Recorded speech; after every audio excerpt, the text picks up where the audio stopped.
Hello guys, welcome to episode number 7 of Common Barndominium Questions with our local in-house expert, Al Garber.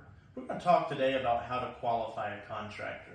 You know, there's a lot of exceptional contractors out there that we enjoy competing in the business world. We are not the only people that build great barndos, but there's also a lot of pitfalls out there and a lot of horror stories of people who have a really bad experience. There was just a recent contractor going around from Oklahoma that wound up picking up over $1 million worth of down payment money here in Missouri from people wanting to build barndos.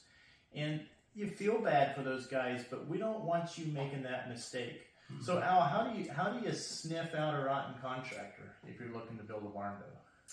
Well, John, that's an excellent question. I think one of the most important things is that you, first of all, you look at the person's experience. You look at what he's done over the years, maybe find somebody that they've built for before and ask them how their experience was, or look online and see what their online ratings are. Do they have a 5-star rating, or where are they rated at? You know, there's so many people, so many times have had the guts to come back to me. I don't know how many have not come back to me. But if I had $1,000 for every time someone told me, boy, I wish I would have went with you. I wish I would have went with GCS. You know, I could probably retire with a pretty good... want that. I probably wouldn't have to work again. But just recently, we had that happen where I gave a guy a price, and we're very open, and our prices are line item to where you can see exactly what you're paying for. This man beat our price by just a few $1,000s, and he just had a lump sum price. And I said, well, how do you know that he's beating us on price? And he said, well, that's what he told me. I said, well, where's he? I want to see his price to see where he's saving you money.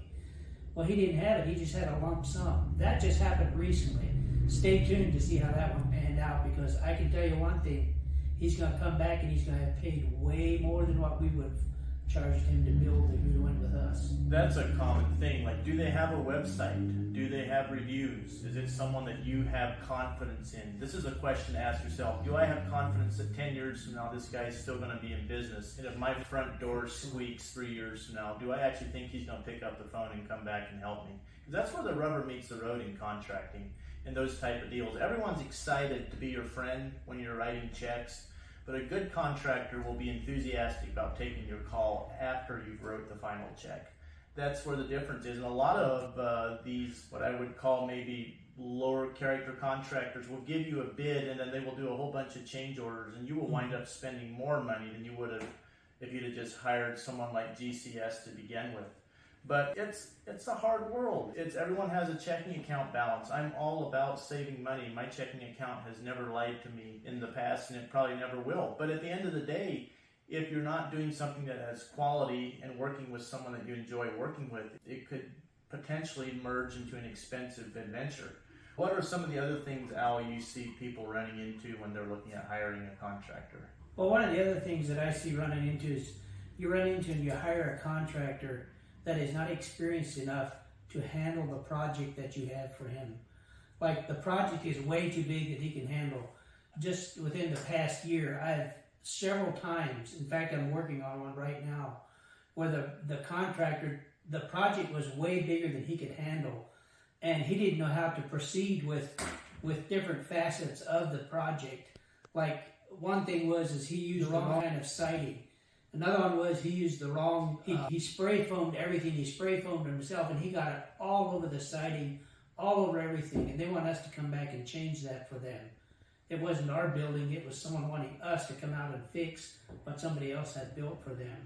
There's a lot of different stories I could share with you about that. But one of the main things is you have to be sure that your contractor can handle the project that you put in front of him. And if you don't, you're running the risk of life savings disappearing, of going over budget 30%. There's several promises we can make you here at GCS. Like we talked about in a previous video, we can't promise perfection, but we can promise that we're going to try really hard to get there.